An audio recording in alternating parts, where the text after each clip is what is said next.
평신도 설교가 있는 날에는 평소에 보지 못하던 낯선 사람이 새민족 교회에 방문하곤 합니다. 낯선 사람, 즉 이방 사람이 온다는 말이죠. 제가 2년 전에 이곳저곳을 방황하다가 새민족 교회에 첫 발을 디딘 그 날에도 평신도 설교가 있었습니다. 그날 설교의 내용이 무슨 내용이었는지는 정확히 기억이 나지는 않지만 본인이 이해하는 복음을 사뭇 진지하게 전하는 설교자를 보고는 이 교회다 싶어서 그날로 새민족 교회에 적을 두게 되었습니다. 오늘도 이 자리에 이방 사람이 있을지 모르겠습니다. 새민족 교회에 처음 온 사람뿐만 아니라 하나님의 사랑이 아직은 조금 낯선 이방 사람들 말이죠. 오늘 예수에게도 이방 사람이 찾아왔습니다. 예수와 그의 무리가 바닷가 마을로 가던 중에 가나안 출신의 여인이 예수를 보고는 외쳐 말했습니다. 다윗의 자손이신 주님, 나를 불쌍히 여겨 주십시오. 내 딸이 귀신에 들려 괴로워하고 있습니다. 사람이 많아서 소리를 못 들은 것인지 아니면 제대로 들었음에도 일부러 그 소리를 무시한 것인지 예수는 한마디에 대꾸도 없이 가던 길을 멈추지 않았습니다. 그러나 여인은 이해지지 않았습니다. 여인은 더욱 크게 외쳐 말했습니다. 다윗의 자손이신 주님, 나를 불쌍히 여겨 주십시오. 끈질긴 여인의 신물이 난 제자들이 예수께 간청하였습니다. 선생님, 저 여인이 우리 뒤에서 계속 소리치고 있습니다. 한마디 대꾸라도 좋으니 부디 저 여인을 안심시켜 주십시오. 시끄러우니까 그냥 대충 몇 마디 떼어서 보내달라는 것이겠죠. 그제야 예수는 대답했습니다. 나는 오직 이스라엘의 길을 잃은 양들에게만 보내심을 받았다. 자녀들의 빵을 집어서 개들에게 던져주는 것은 옳지 않다. 이제 보니 예수는 여인의 말을 듣고도 개무시하고 있었던 것 같습니다. 그러자 여인이 말합니다. 주님, 그렇습니다. 그런데요. 그래서 굶어 죽어가고 있는 개를 그냥 놔두실 건가요? 개들도 주인상에서 떨어지는 빵 부스러기는 얻어먹습니다. 그제야 예수는 여인에게 말했습니다. 당신의 믿음이 참으로 큽니다. 적어도 이 대목에선 가나안 여인이 유대인 예수보다 믿음이 더 큰 것 같습니다. 하나님의 사랑에는 어떠한 차별도 없다는 믿음 말입니다. 아마 유대인 예수는 아차 싶었을 것입니다. 자신이 그토록 말하고 다니던 차별 없는 사랑을 다 하지 못했기 때문입니다. 그리고 이방 사람의 입으로부터 자신의 부족한 부분을 지적받았으니 매우 창피할 노릇이죠. 저는 어렸을 적에 지적받는 것을 참 싫어했습니다. 생각해보면 그때는 참 자존심도 셌고 승부욕도 되게 강해서 누군가 저에게 가르치는 것처럼 그리고 가르치는 말투를 저에게 얘기를 하면은 저는 제 욱한 성격을 주체하지 못했습니다. 하루는 저보다 게임을 못했던 친구와 승부를 겨뤘는데요. 무참히 패배했던 적이 있습니다.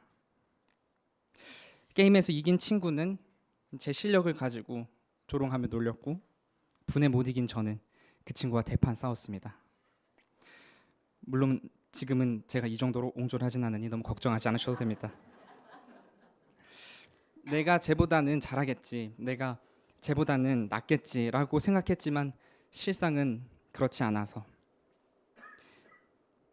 못났다고 생각했던 사람들로부터 오히려 나의 못남이 드러날까 봐 그게 두려워서 화를 냈던 것 같습니다. 그때부터 저는 저의 잘난 점보단 저의 부족한 점을 먼저 생각하며 마음 한켠에 있는 그 뜨거운 승부욕을 조금은 놨던 것 같습니다. 아마도 오늘 예수도 유대인이 그래도 이방인보다는 낫겠지라고 생각을 했던 것 같습니다. 그러나 실상은 유대인 예수보다 가나안 여인의 믿음이 더욱 컸습니다. 그리고 예수는 가나안 여인의 그 큰 믿음에 승복하였습니다. 그녀가 유대인인지 이방인인지 어디 출신인지보다 중요한 것은 그녀가 놓치지 않았던 그 믿음이었습니다.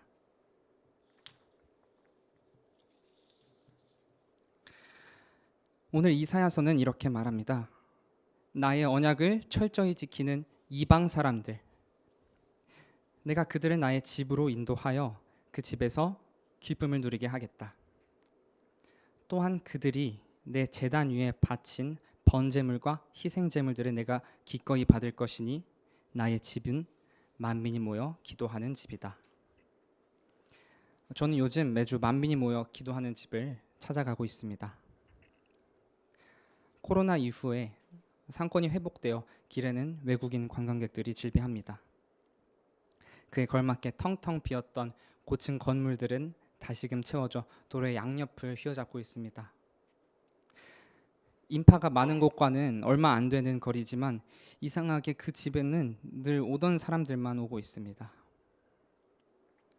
쫓겨난 가게 앞에서 천막을 치고 무더운 여름에도 굳건히 서 있는 그곳은 바로 명동 이지구 농성장입니다.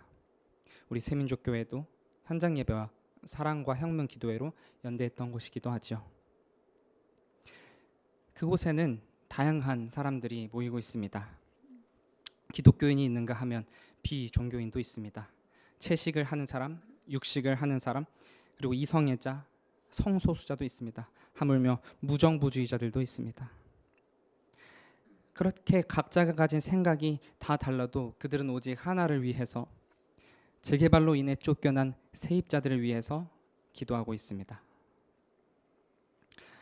그들은 천막을 더럽히지 않고 거룩히 지키며 언제나 작은 것들을 소중히 여기는 사람들입니다.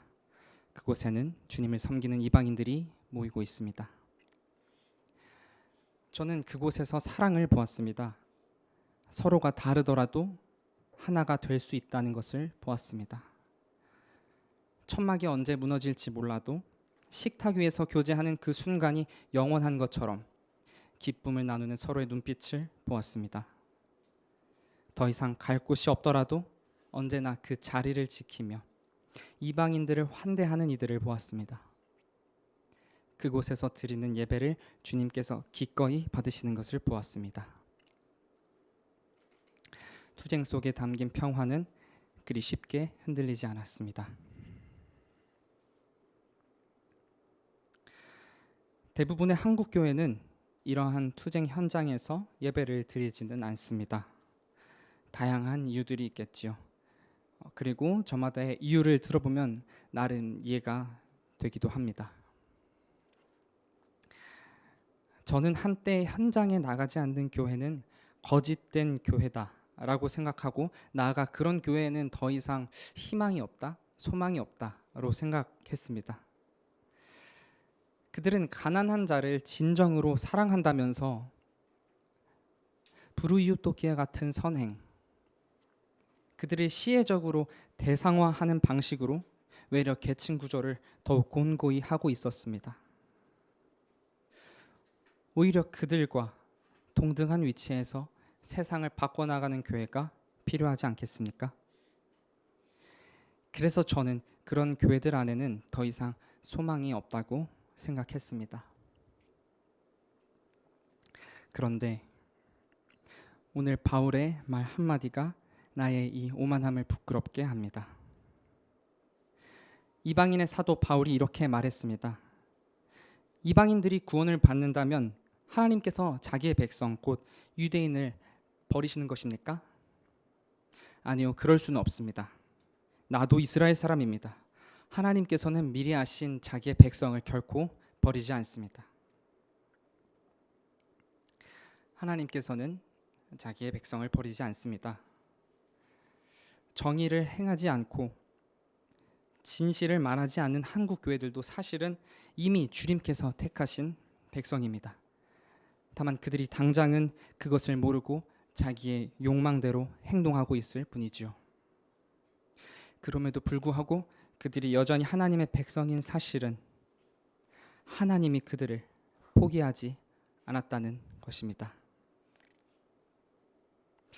오늘 예수께서 가나안 여인의 말을 듣고 돌이켰듯이 저는 한국 교회가 우리 새민족 교회를 보고, 혹은 그 농성장, 혹은 저 만민이 모여 외치는 그 기도 소리를 듣고 반드시 돌이켰으면 좋겠습니다. 저는 그들에게 소망을 두는 것이 아닙니다. 그들을 포기하지 않는 하나님께 소망을 두는 것이고 오히려 그들을 변화시키는 이방인들에게 소망을 두는 것입니다.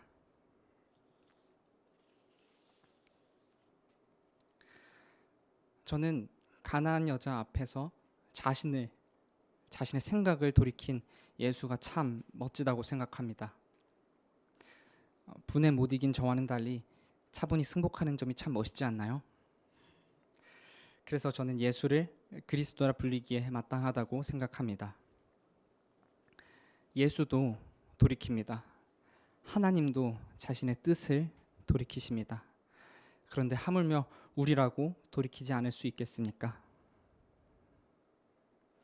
사랑하는 새민족교회 여러분, 저는 새민족교회가 우리 교회로 흘러 들어온 혹은 우리가 나가서 마주하는 이방인들을 통해서 주님의 영원한 사랑을 깨닫게 되기를 바랍니다. 하나님은 모든 교회를 만민이 모여 기도하는 집으로 만들 것입니다. 그리고 그 애절한 외침을 절대로 그냥 지나치지 않으시고 천막 안으로 조용히 들어와 우리의 눈물을 닦아주실 것입니다. 유대인인지 이방인인지 그것은 중요하지 않습니다. 하나님은 결코 자기 백성을 버리지 않기 때문입니다. 우리가 그런 주님을 섬길 때 비로소 모든 이의 구원이 이루어질 것을 믿으시길 바랍니다. 오늘 주신 말씀은 잠시 묵상하겠습니다.